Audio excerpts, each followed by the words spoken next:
Iya, menurut saya Caimin ini politisi yang sangat berhasil. Ya, saking berhasilnya sampai Gus Dur pun dikudeta oleh Caimin. Itu berhasil luar biasa, itu sukses mengkudeta gurunya dan orang yang mengajarkan banyak sekali tentang politik. Saya nggak tahu itu apakah dianggap kesuksesan, keberhasilan, silakan masyarakat yang menilai. Modiar, Ketum PBNU bantah tegas klaim ngibul Caimin dapat dukungan penuh Nahdlatul Ulama, nggak usah ngaku-ngaku. Warga NU ogah dukung bapak politik identitas idola kadrun. Halo, selamat datang di channel Redaksi Jurnal bersama JJ. Sikap sudah saya sebutkan berulang kali, saya bisa tegaskan sekali lagi di sini bahwa tidak ada calon atas nama NU. Saya ulangi ya, tidak ada calon atas nama NU.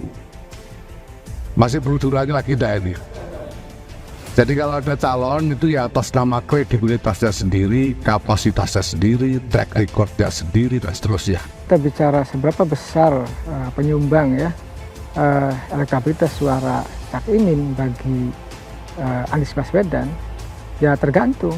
Artinya tergantung nanti siapa cawapresnya Prabowo. Tergantung juga siapa cawapresnya Ganjar. Jika misalkan Prabowo disandingkan dengan cawapres yang berlatar belakang NU atau didorong oleh PBNU seperti Erick Thohir misalkan, lalu misalkan juga Ganjar juga merekrut menjadikan Yeni Wahid sebagai cawapres, artinya pertarungan di Jawa Timur menjadi ketat. Nah, teman saya bilang begini, Mas Alif, kalau kita sudah tahu bahwa Anies ini pasti kalah, gitu ya, dan suaranya terus cenderung turun, lalu untuk apa dipaksakan untuk maju? Dan kemudian kita keluar uang sampai 2 triliun untuk kalah. Untuk apa gitu? Jadi yang ngapain memperjuangkan untuk sesuatu yang sudah jelas-jelas kalah? Jadi ya, kalau Anies ini udah nggak bisa berkembang, ya sudah kita batalkan. Cuma sekarang permasalahannya, gimana cara membatalkannya? Gimana caranya? Jadi ketika Caimin kemudian berkoalisi dengan Anies kemarin, gitu ya, bergabung menjadi pasangan capres-cawapres, saya pikir, gitu ya, kayaknya ini jalan keluarnya. Ini Karena itu di luar domain kami sebagai organisasi keagamaan kemasyarakatan, yaitu domain partai politik. Silahkan dan silahkan berjuang untuk mendapatkan kepercayaan rakyat. Tapi saya ulangi sekali lagi, tidak ada calon atas nama NU. PBNU menegaskan tidak ada capres-cawapres di pemilu 2024 atas nama NU saat ini. Penegasan ini disampaikan usai Ketum PKB Muhaimin Iskandar atau Caimin telah resmi berduet dengan Anies Baswedan untuk Pilpres 2024. Dalam pidatonya saat deklarasi, Caimin mengatakan PKB mewarisi ajaran Nahdlatul Ulama atau NU. Caimin menuturkan, pilihan untuk masuk koalisi perubahan dan mendukung Anies sudah sesuai dengan ajaran NU. Ketua Umum PKB itu juga membawa partainya masuk ke koalisi perubahan untuk persatuan atau KPP pendukung Anies Baswedan.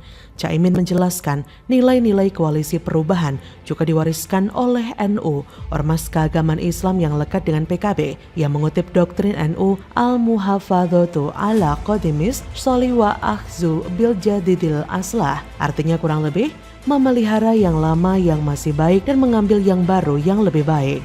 Caimin juga bercerita bahwa leluhur dia dan Anies sama-sama pejuang. Kemudian ada pula kesamaan alma mater di kampus UGM. Latar belakang yang sama membuat Caimin mantap menjadi cawapres Anies.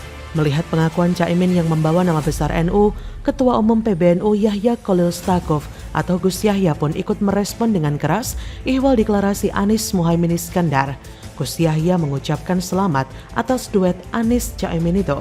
Akan tetapi, Gus Yahya menegaskan tidak ada calon presiden ataupun calon wakil presiden Pilpres 2024 atas nama NU.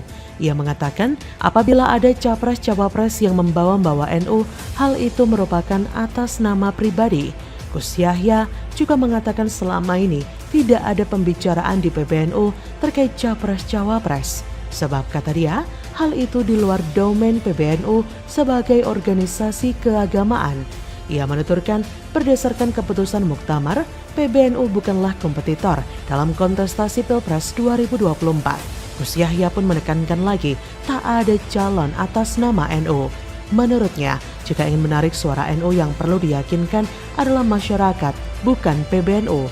Menurut dia, selama ini hanya klaim dari mereka saja yang mengaku-ngaku sebagai NU.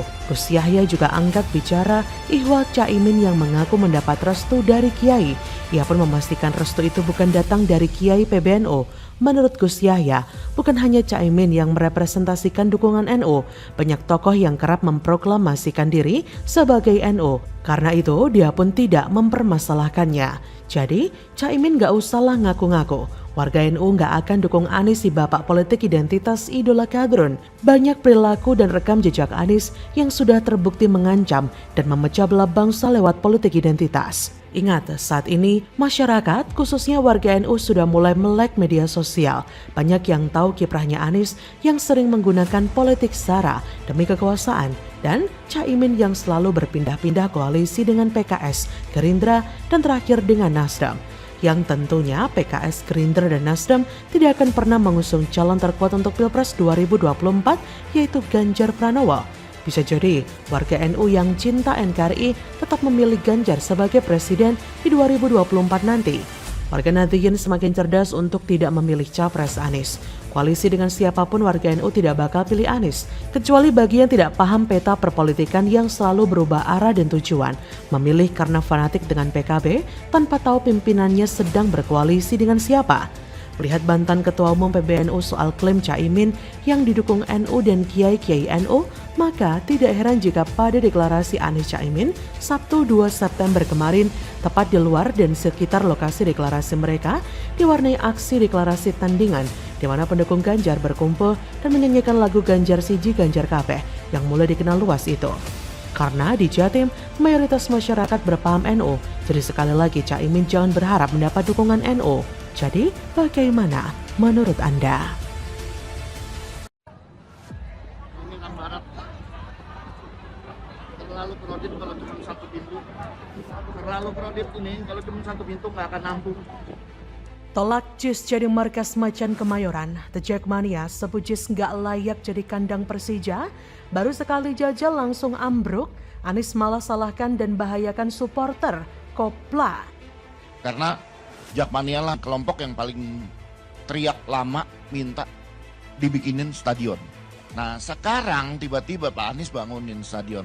Tapi ketika kita launching gitu, disitulah kita menemukan beberapa hal yang ternyata belum dilengkapin. Misalnya gitu, akses masuk kita nih penonton bola yang paling ngerasain. Pada saat launching, akses masuk yang dibuka hanya Ram Barat. Padahal ada Ram Timur. Kita nggak tahu kenapa Ram Timur waktu itu nggak dibuka. Halo, selamat datang di channel Redaksi Jurnal bersama JJ. Sejumlah pendukung klub sepak bola Persija Jakarta atau The Jackmania masih meragukan kelayakan Jakarta International Stadium yang diwacanakan menjadi kandang Persija dalam mengarungi kompetisi BRI Liga 1 2023-2024. Salah seorang pendukung Persija yang ditemui Kompas.com Minggu 9 Juli 2023 bernama Damar Widiatmojo menilai masih ada yang perlu diperbaiki di JIS. Salah satunya akses masuk supporter, karena jika tak diperbaiki, itu akan memakan banyak waktu untuk supporter masuk. Damar khawatir, minimnya akses keluar masuk di sana akan membuat supporter kesulitan. Terlebih kapasitas di stadion tersebut terbilang besar dan mampu menampung puluhan ribu orang. Belum lagi jika terjadi hal-hal yang tidak diinginkan seperti tragedi Kanjuruhan misalnya. Ditambah menurut Damar, fasilitas di dalam stadion juga masih kurang oke dari segi pagar yang begitu rapuh.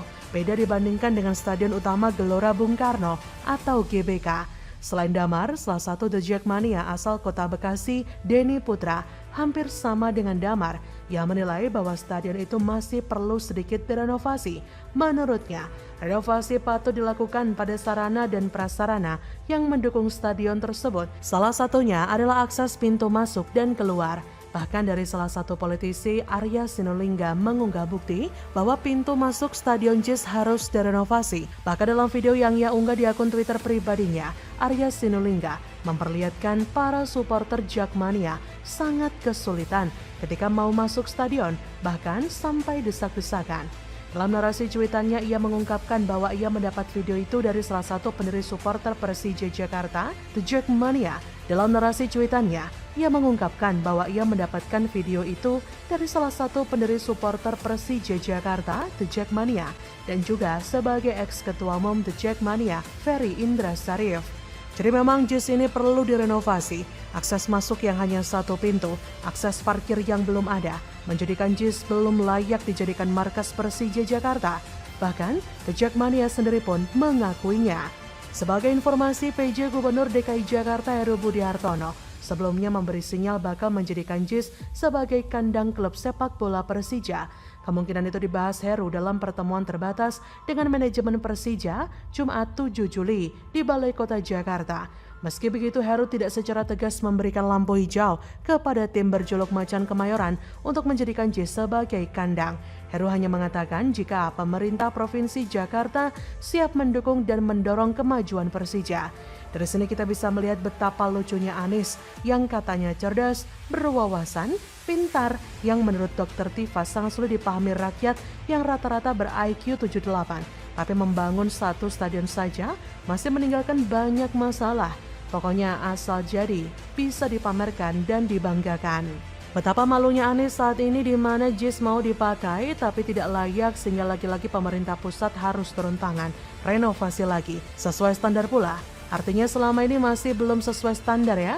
Terlebih Jackmania sendiri mengakui keburukan dan bahayanya JIS jika digunakan untuk markas Persija Jakarta, yang mana bukan hanya membahayakan para pemain tapi juga supporternya. Dari sinilah Anies akan mau membuktikan pada dunia bahwa kualitas dirinya masih tidak sesuai standar yang layak. Ya iyalah, sumber resapan aja udah bisa jadi bukti toh. Melakukan apapun jarang tuntas dan akhirnya harus diselesaikan pemerintah pusat. Menjijikkan, gitu kok bisa kerja. Bagaimana menurut Anda?